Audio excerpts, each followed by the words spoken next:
మీ business ఏదైనా మీ ఊర్లో promotion చేయాలంటే అది సుమన్ టీవీతోనే సాధ్యం. ఇప్పుడే సంప్రదించండి. మన రాజుల గ్రామంలో చదువుకున్న విద్యావంతులు బాగానే ఉన్నారు. అంటే మీరు చెప్పేది ఇప్పుడు అభ్యర్థులు మహిళా అభ్యర్థులకు రిజర్వేషన్ వస్తే వాళ్ళు నిల్చుంటున్నారు, కానీ వాళ్ళ చెలాయింపు అంతా వాళ్ళ రాజుల గ్రామంలో పుట్టిన ఆడపిల్లకు ప్రతి ఆడపిల్లకు నేను 2000 రూపాయలు ఇస్తాను అని నేను హామీ ఇస్తున్నాను. గెలుపొందిన తర్వాత, సర్పంచ్గా గెలుపొందిన తర్వాత మీకు మీ ఊరి ప్రజలకు ఇచ్చే హామీలు ఏంటి? నేను గెలుపొందిన తర్వాత నాకు వచ్చే జీతం, సర్పంచ్ వచ్చే జీతము గ్రామానికి నేను చెందాలని నేను అనుకుంటున్నాను. హాయ్, హలో, నమస్తే, వెల్కమ్ టు సుమన్ టీవీ. నేను మీ ముద్దం విక్రమ్. తెలంగాణ రాష్ట్రంలో ప్రతి గ్రామంలో ఎక్కడ చూసినా ఒకటే చర్చ. అదేంటంటే ఆ గ్రామానికి సర్పంచ్గా ఎవరిని ఎన్నుకోవాలని చెప్పేసి ప్రతి గ్రామంలో గుంపులుగా ఏర్పడుతూ ఉన్నారు ఆ ఓటర్లు, ప్రజలు. వాళ్ళ మధ్యలో ఈ ఒకటే చర్చ దారితీస్తూ ఉన్నది. అంటే ఆ గ్రామానికి సర్పంచ్గా ఎవరైతే బాగుంటుంది, ఇంతకుముందు నిలబడ్డవారు, ఇప్పుడు నిలబడుతున్నవారు, వాళ్ళ మధ్య ఈ గ్రామానికి సంబంధించిన డెవలప్మెంట్ గురించి, వీటన్నిటి గురించి అయితే చర్చ జారీస్తూ ఉన్నది. అయితే ఒకటే చర్చ ఏంటి, ఎవరిని ఎన్నుకోవాలి. ప్రస్తుతం మనం నిర్మల్ జిల్లా లోకేశ్వరం మండలం రాజూర గ్రామంలో ఉన్నాము. ఈ రాజూర గ్రామ ప్రజలకు వాళ్ళు కష్టాలలో కానీ సుఖాలలో కానీ గుర్తొచ్చే ఒకే ఒక పేరు సరస్వతక్క. ఎందుకంటే ఈ రాజూర గ్రామ ప్రజలు, దాంతోపాటు చుట్టుపక్కల గ్రామ ప్రజలకు అసలు పరిచయం అక్కర్లేని వ్యక్తి ఎవరైనా ఉన్నారంటే అది సరస్వతక్క. గత కొన్ని సంవత్సరాలుగా తను ప్రజలకు సేవ చేస్తూ రాజకీయాల్లో ఉంటున్నారు.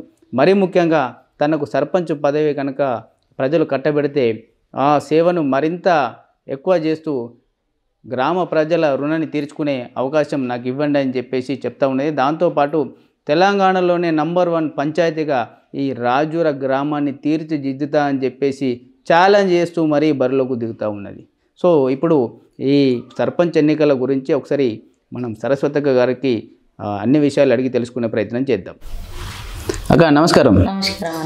చెప్పండి అక్క, ఎన్నికల ప్రచారం ఎలా సాగుతూ ఉంది, దాని గురించి ఒకసారి చెప్పండి. ఎన్నికల ప్రచారం ఇప్పటికైతే బాగానే ఉంది. నిన్న జరిగిన నామినేషన్లో కూడా అందరం కలిసి నామినేషన్ వేయడానికి వెళ్ళినాము. మంచిగా అందరు సహకరించిండ్రు. ఇక నుంచి నేను కూడా గడపకి వెళ్ళి నేను చేసే కార్యక్రమాలలో నేను ఏం చేస్తానో వాళ్ళకి చెప్తూ, వాళ్ళతోటి నేను మాట్లాడుతూ అన్ని విధాలుగా ముందుకెళ్ళడానికి సహకరిస్తున్నాను. అక్క చెప్పండి, మీకు సూటిగా ప్రశ్న అడుగుతున్నా. ఈ రాజూర గ్రామ ప్రజలు మీకు ఎందుకు ఓటేయాలి, దాని గురించి ఒకసారి చెప్పండి. రాజూర గ్రామస్తులందరికీ నమస్కారం. నేను మన రాజూర గ్రామ సర్పంచ్గా పోటీ చేస్తున్నాను. నేనంటే మీకు అందరికీ తెలుసు నేనేందో. మన విలేజ్లో ఉన్నప్పటి నుంచి నేను అన్నిటికీ ముందుకెళ్ళి అన్ని రంగాలలో ఉంటూ నేను అన్నిట్లో కూడా ముందు పనులు చేస్తూ ముందుకెళ్తున్నాను. ఇక నుంచి కూడా నేను సర్పంచ్గా గెలిపిస్తే ఒకవేళ నేను అందరికీ మంచి సేవలో కూడా ముందుకుంటాను. మళ్ళీ చిన్న పెద్ద భేద తెలియకుండా నేను అందరినీ సహకరిస్తాను. మన గ్రామం లోపల ఎలాంటి పరిస్థితులు ఏమున్నాయన్నాయి నాకు గత కొన్ని సంవత్సరాల నుంచి కూడా నాకు తెలుసు. ఆ తెలిసిన వీటిపైన నేను అన్నీ నా దృష్టి పెట్టి చూస్తూ నేను అన్నింటినీ ముందుకు తీసుకెళ్తాను. గ్రామాన్ని అభివృద్ధి చేయడానికి నేను ముందుకెళ్తాను. ఒకటి ఏంటంటే, నాకు మీ ఆడబిడ్డలాగా అనుకోండి, లేదా మీ తోడ పుట్టిన చెల్లెల్ని అనుకోండి, కానీ నేనైతే మన గ్రామాన్ని అభివృద్ధి చేయాలన్న ఉద్దేశంతో నేను సర్పంచ్గా నిలబడ్డాను. మీరందరూ నాకు సహకరించగలరని నా యొక్క మనవితోటి నా హృదయపూర్వకంగా మిమ్మల్ని నమస్కరిస్తూ నేను కోరుకుంటున్నాను. అక్క చెప్పండి, ఈ రాజూర గ్రామంలో ఉన్న ప్రధాన సమస్యలు ఏంటి, వాటి పరిష్కారానికి మీరు ఏ విధంగా చర్యలు తీసుకుపోతా ఉన్నారు, దాని గురించి ఒకసారి పూర్తిగా చెప్పండి. రాజూర గ్రామము చాలా పెద్దది. మండలం లోపల అతి పెద్దదంటే మా రాజూర గ్రామం. ఓటర్లు కూడా 2000 పైన 2500 పైన ఓటర్స్ ఉంటాయి. ఆ ఓటర్స్ ఉన్న విధానంగా మళ్ళీ ఇక్కడ పనులు అనేటివి అభివృద్ధి జరిగిన ఏమీ లేవు. ప్రతి ఒక్కరికి ఇంటింటికి ఏ అభివృద్ధి చేసే పనులు ఉన్నాయి, ఇది ఉన్నది అన్నట్టు ఎవరికి కూడా ఒక్క రూపాయి కూడా అందకుండా ఉన్నది. ఈ రోడ్లు కానీ, వీధి దీపాలు కానీ, మళ్ళా స్కూల్లో కూడా స్కూల్ అభివృద్ధి కానీ ఇవన్నీ ఏ మళ్ళా ఇందిరమ్మ ఇండ్లు కానీ పింఛన్స్ కానీ వికలాంగుల పింఛన్స్ కానీ వికలాంగులు కూడా ఏం లేకుండా ఒక 5-6 ఊరు ఉన్నారు. వాళ్ళైతే గత సంవత్సరాల నుంచి కూడా ఎందరో సర్పంచులు పోతున్నారు. ఒక వార్డు మెంబర్లు వాళ్ళు వీళ్ళు అనుకుంటూ అందరం నిలబడి ఉంటున్నాం సర్పంచ్ కానీ ఒకటేంటంటే ఎవరిని ఎలాంటి న్యాయం చేద్దామన్నది ఇప్పటివరకు ఎవరికి కూడా దృష్టిలోకి రాలేదు. నేను అలాంటి దృష్టి తీసుకొని నేను ముందుకెళ్ళి ఎవరెవరికైతే పింఛన్స్ లేవో ఎవరెవరికైతే రేషన్ కార్డులు వీధి దీపాలు కానీ రోడ్స్ కానీ ఎక్కడెక్కడైతే సమస్యలు ఉన్నాయో అవన్నీ నా దృష్టిలో పెట్టుకొని అవిట్లా చేయడానికి నేను సిద్ధంగా ఉన్నాను. ముందుకెళ్ళి నేను చేస్తాను కూడా. మీరు నన్ను సహకరించండి, ఖచ్చితంగా నేను చేయడానికి సిద్ధంగా ఉన్నాను. ఒకటి ఏంటంటే మనం ఏదైనా మేజర్మెంట్ పెద్ద ఉన్నది మన విలేజ్ చూడడానికి, కానీ మన విలేజ్ లోపల ఉన్న సమస్యలు ఎవరికి కూడా అర్థమవుతలేదు ఇప్పటివరకు. ఆ సమస్యల పైననే దృష్టి పెట్టుకొని తిరుగుదాం అనుకుంటున్నాను, చేద్దామని కూడా నా మనసులో పెట్టుకొని చేస్తున్నాను. మీరందరూ సహకరించాలని ఒక ఉద్దేశంతో ఉన్నాను. మన ఈ అల్లి బ్రిడ్జి నుంచి రాజుల వరకు, లోకేశ్వరం నుంచి రాజుల వరకు మన రోడ్లు కూడా అనుకూలంగా లేవు, మరీ దారుణంగా ఉన్నాయి. దారుణంగా ఉన్నదాన్ని ఇప్పటివరకు ఉన్న ప్రతినిధులు కూడా ఎవరు పట్టించుకోలేరు. మళ్ళీ ఒక్కసారి కాదు పదేగా ఒక 10 సార్లు కూడా నేనే అడిగినాను. మన ఎమ్మెల్యే గారికి కూడా అడిగినాను, ఇంతకు మొదలున్న విఠలరెడ్డి గారికి అడిగినాను, కానీ ఎవరు కూడా చేయలేరు. కానీ దీన్ని ఖచ్చితంగా చేపియడానికి కూడా నేను సిద్ధంగా ఉంటాను, ముందుకెళ్ళగలుగుతాను. మళ్ళీ ఇందిరమ్మ ఇండ్లు ఉన్నాయి. ఇందిరమ్మ ఇల్లు ఉన్న వాళ్ళకే వచ్చినాయి, కానీ అరువులు ఉన్న వాళ్ళకి ఇంకెవరికి రాలేవు. ఆ అరువులు ఉన్న వాళ్ళకు నేను ఇప్పియగలుగుతా. నాకు ఒకవేళ సర్పంచ్గా నేను గెలిచిన తర్వాత ఇలాంటి అవిటి పైన అన్నిటికీ నేను పోరాడడానికి సిద్ధంగా ఉన్నాను. మీ అక్కగా నన్ను గుర్తించి నన్ను ఒక్కసారి ఓటేసి గెలిపియాలని మీ అందరికీ నమస్కరిస్తూ మీకు చెప్తున్నాను. అక్క, ఇప్పుడు మీ ఊర్లో ఉన్న ప్రధాన సమస్యలు ఏందో మీరు గుర్తించారు, దానికి ఎలా పరిష్కరిస్తారో చాలా బాగా చెప్పారు. దాంతోపాటు మీరు మీ పర్సనల్గా గెలుపొందిన తర్వాత, సర్పంచ్గా గెలుపొందిన తర్వాత మీకు మీ ఊరి ప్రజలకు ఇచ్చే హామీలు ఏంటి, దాని గురించి ఒకసారి చెప్పండి. రాజుల గ్రామ ప్రజలకు నా పర్సనల్గా ఇచ్చే నా హామీ ఏంటంటే పుట్టిన ఆడపిల్లలకు 2000 రూపాయలు ఇవ్వాలని నేను అనుకుంటున్నాను. ఖచ్చితంగా ఇవ్వగలుగుతాను. మళ్ళీ సర్పంచ్గా గెలిచిన తర్వాత నాకు ఏదైతే వచ్చే జీతం ఉంటుందో ఆ జీతాన్ని నేను గ్రామానికే అందజేసే విధానంగా చూస్తాను. మళ్ళీ కేంద్ర ప్రభుత్వం నుంచి వచ్చే పథకాలు మన పిల్లలకు, మహిళలకు కానీ మన యువకులకు కానీ అందరికీ ఎట్లాంటి పథకాలు వస్తాయో అటువంటి పథకాలలో కూడా మీకు అన్నిట్లో సహకరించి నేను అన్ని విధాలుగా ఇప్పించే పనులలో ఉంటాను. మళ్ళీ ఇంకొకటి ఏంటంటే యువత దేనికి బానిస అవుతున్నారో అలాంటి బానిసలు కాకుండా దాని గురించి కూడా నేను దృష్టి పెట్టి చూస్తాను. దాన్ని కూడా నేను ముందుకు తీసుకెళ్తాను. మన గ్రామాన్ని అభివృద్ధి చేయడానికే నేను ఇంత ముందుకు వస్తున్నానని నాకు ఇవన్నీ తెలిసిన విషయాలలోనే నేను అనుకుంటున్నాను. అందరూ నా పైన దృష్టి ఉంచండి అని నమస్కరిస్తున్నాను. అక్క, ఇప్పుడు మీరు పర్సనల్గా ఇస్తున్న హామీ ఏదైతే ఉందో అది చాలా బాగుందనే చెప్పచ్చు. ఎందుకనంటే ఇప్పుడు మీ ఊరిలో పుట్టిన ప్రతి అమ్మాయికి 2000 ఇస్తా అంటున్నారు. మరి అబ్బాయిలు పుడితే ఇయ్యరక్క, దాని గురించి చెప్పండి అన్న. ఇది షాదీ దాంట్లో మహిళలకు ప్రతి ఒక్క దాంట్లో ప్రాధాన్యత ఉండాలని ఒక థాట్ నాకు. ఆ ప్రత్యేకం లోపల ఏమైందని అంటే మహిళలు అన్ని రంగాలలో ముందు ఉంటున్నాం. ఆ అన్ని రంగాలలో ముందు ఉండడం వల్ల పుట్టిన ఆడపిల్లకి ఎందుకు ఇస్తాను అనుకుంటానంటే పెళ్లి కాను కానీ ఎక్కడి నుంచో వచ్చి ఇస్తారు. నేను ముందే అనుకొని నేను నా పిల్లలు, నా గ్రామస్తుల పిల్లలని ముందుగా నేను ఇచ్చిన 2000 రూపాయలు ఏ చిన్న దానికైనా ఉపయోగిస్తాయని ఆడపిల్లలకి ఇవ్వాలన్న ఉద్దేశంతో ఉంచుకున్నాను. నాకు మగవాళ్ళు అయినా అంతే, ఆడవాళ్ళు అయినా అంతే, ఇద్దరు సమానమైన కానీ అది అట్లా ఏం లేదు. కానీ ఒకటి ఏంటంటే నాకు నా ఉద్దేశంలో మహిళలు ఇప్పుడు బస్సులలో కానీ డ్రైవింగ్ చేయడం కానీ ఇప్పుడు మన విమానాలే నడిపిస్తున్నారు. ప్రతి ఒక్క రంగము మహిళలకే ఉన్నది. మహిళా సంఘాలలో ఇప్పుడు ఐకేపీ వడ్లు కొనడం కానీ అవన్నీ ప్రతి ఒక్క డోక్రా మహిళలలో 16 సంవత్సరాల నుంచి 16 సంవత్సరాల లోపల ఉన్న పిల్లలందరికీ మహిళా సంఘాలలో ఉంచాలా. వాళ్ళకి చదువుల పట్ల గవర్నమెంట్ ఏమి ఇస్తుందో నాకు తెలియదు, కానీ ఇచ్చే పథకాన్ని ఆ మహిళలకు చెందాలని అన్నప్పుడు నేను దాన్ని కూడా ముందుకు దృష్టిలో తీసుకొని ఆ పిల్లలకు పెళ్లి మూమెంట్లో ఏమేం కావాలో ఆడపిల్లలకన్నా ఆ ఎక్కడి నుంచి అయితే గవర్నమెంట్ ఇస్తుందో ఆ ఇచ్చేదాన్ని కూడా నేను అలా ముందుకు తీసుకెళ్ళి ఇవ్వాలనుకుంటున్నా.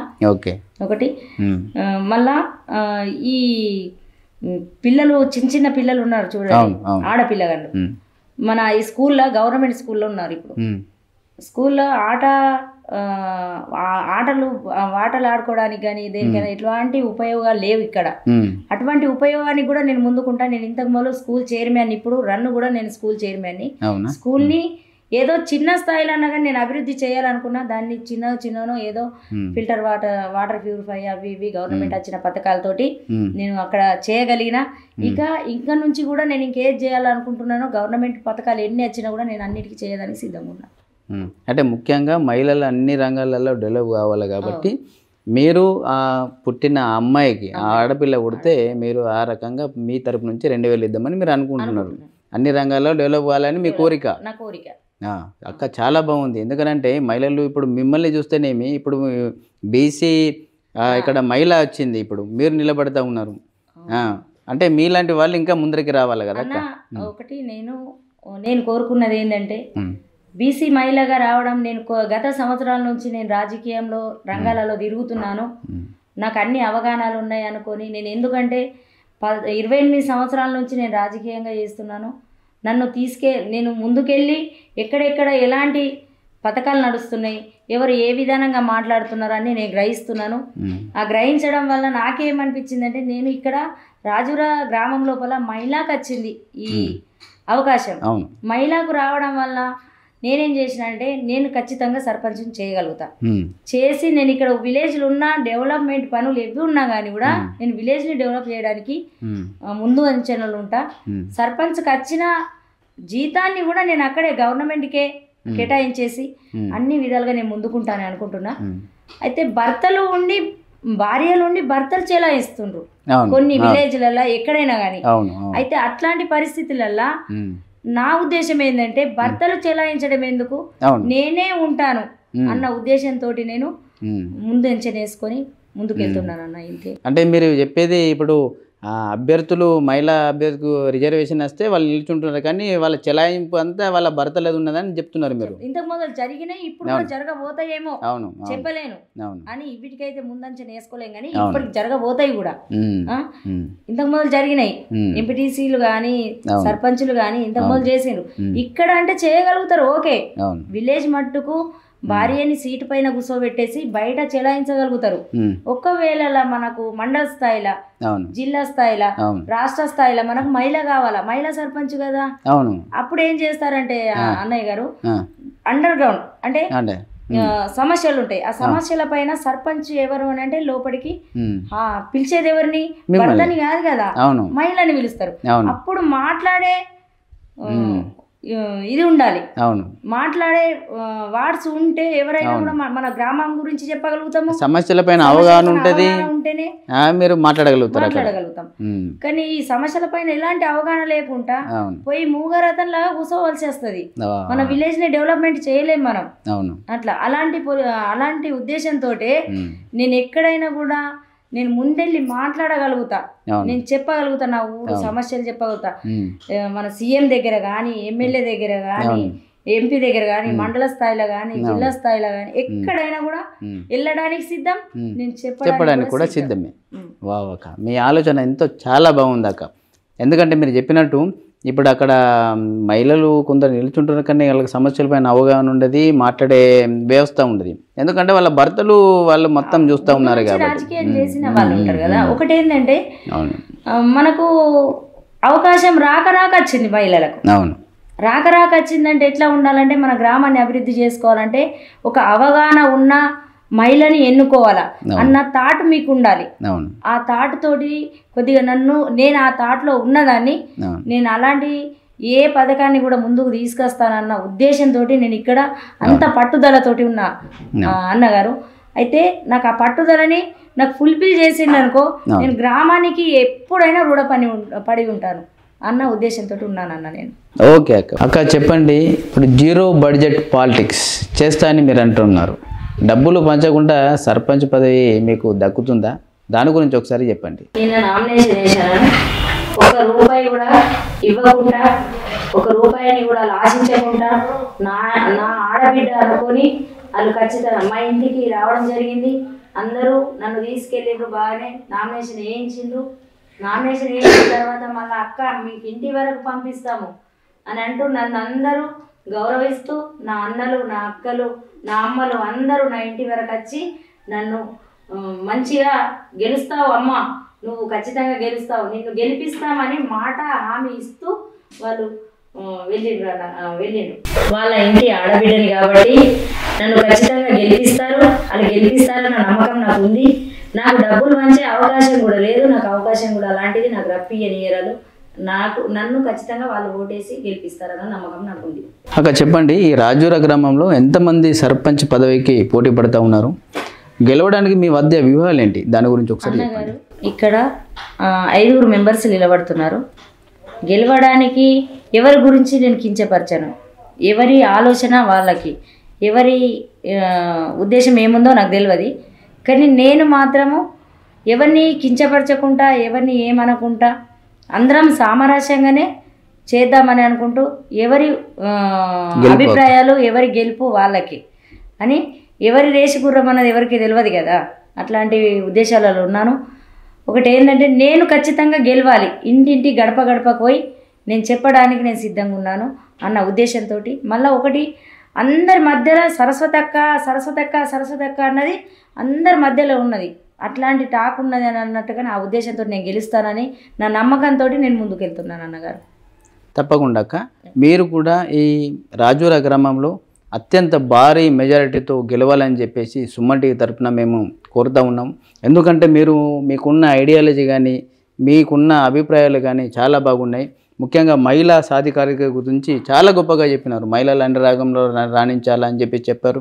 మీకు అన్ని స్టేజ్లలో మీకు సమస్యలపైన అవగాహన ఉన్నది. దాంతోపాటు ఆ సమస్యలను పెద్ద ఎత్తున తీసుకుపోయే మాట్లాడగలిగే సత్తా కూడా సరస్వతక ఉన్నది. కాబట్టి రాజూర గ్రామ ప్రజలు ఆలోచన చేయండి, సర్పంచ్ పదవికి అర్హులైన వారికే కట్టబెట్టండి. తప్పకుండా సరస్వతకు విజయం అందించండి. మీ గ్రామ అభివృద్ధికి ఖచ్చితంగా తోడ్పడుతుందని చెప్పేసి సుమన్ టీవీ తరఫున మేము తెలియజేస్తూ ఉన్నాము. ముఖ్యంగా తెలంగాణలోనే నంబర్ 1 పంచాయతీగా నిలబెడతా అని చెప్పేసి సరస్వతక్క గారు బల్లగుద్ది చెప్తా ఉన్నది. కాబట్టి మీరు మీ సరస్వతక్కను గెలిపించుకోండి. సుమన్ టీవీ అన్నయ్య వాళ్ళకి నా నమస్కారాలు. మీరు వచ్చినందుకు నాకు చాలా సంతోషంగా ఉంది. నా అభిప్రాయాలు తెలుసుకున్నారు, మా గ్రామస్తుల గురించి కూడా తెలుసుకున్నారు. మా గ్రామంలో ఏమేమి ఉన్నాయి, ఎలాంటి పరిష్కారాలు ఉన్నాయి కూడా అని నేను మీకు తెలియజేశాను. మీరు కూడా మా ప్రజలందరికీ మీరు తెలియజేయండి అని మీకు నమస్కరించి తెలియజేస్తున్నాను అన్నయ్య గారు. నమస్కారం అండి.